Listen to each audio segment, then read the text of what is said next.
Hi, welcome to Arkansas Farm Bureau's O&L, How to Shoot a Great Social Media Video. Today we're going to give you some tips and tricks on what to do to make a great video so you can promote your farm and your agriculture business. Let's start step one, how to orient your phone. Always want to hold your phone in a horizontal manner so it fills the frame, similar to how you're watching this video now. Can you hear me now? Make sure when you do your video, you're standing close to your microphone. You want people to hear you clearly. If you're too far away, you'll be muffled and difficult to hear. You also want to fill the frame with your subject without being too far away, but don't get too close. When you're filling your frame, be sure that you have your subject in the background, but also be aware of your surroundings. You don't want anything weird sticking up in the background. When doing your videos, it's going to be really tempting to use a zoom. Don't do it. Phone zooms don't have the quality, and you're going to zoom in on your subject and the quality will look terrible. So zoom with your feet and move closer, not with your fingers. There's lots of different gadgets on the market if you're shooting your video by yourself, like a selfie stick or a phone tripod. See?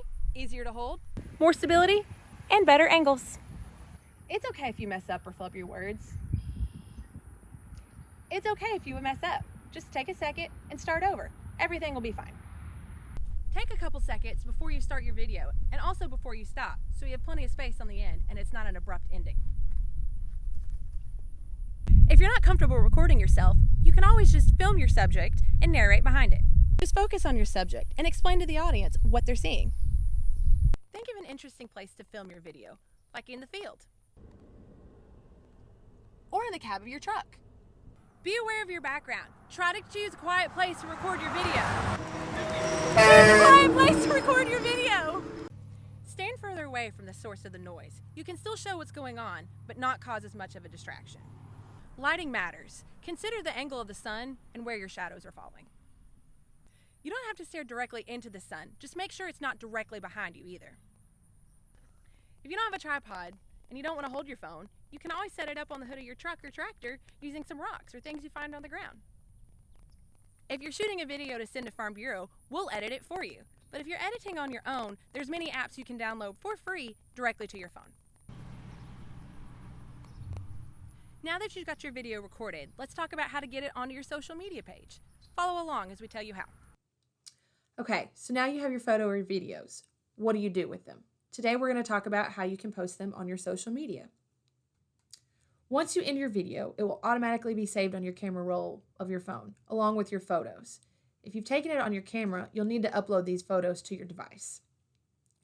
Now let's decide where we're going to post our content. Are you going to post it on your personal page, or do you have a farm page? Either place are great. You can always share from one page to the other. Once you've selected your social media account, you'll open it up on your device. At the very top of the page, the text bar will ask you, "What's on your mind?" Select the box, and below that you'll see an option to choose a photo or video. Select there again.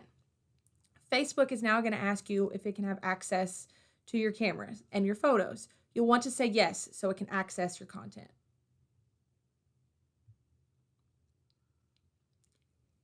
Here's your camera roll where you have all your images. From here, you'll select what you want to post in your message. Now, we have our content. What do you want to say about it? This is where you'll click at the top and explain what's in your photo, where the photo was taken, or what's going on.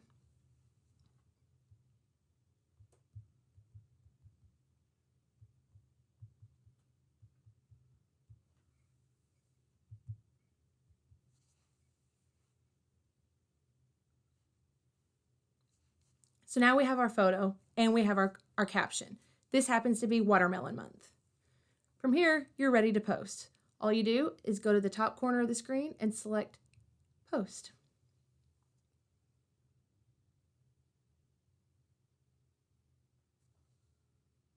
And there you have it. We've now posted our Watermelon Month to our social media Facebook account. Now that we have a basic understanding on how to post to Facebook, it's important to remember to post to Facebook. In order to gain and maintain your followers, you're going to want to post to your social media accounts consistently. It doesn't have to be every day. Once a week is a good start to just keep your followers up to date on what's going on your farm and remind them that your page is there. Once you're more comfortable, feel free to post multiple times a week and even every day. Be sure to answer the questions. People are going to want to interact with you. Answer their questions and keep up with them and let them know what's going on. We hope that these tips and tricks on shooting content and posting them to your social media have been helpful.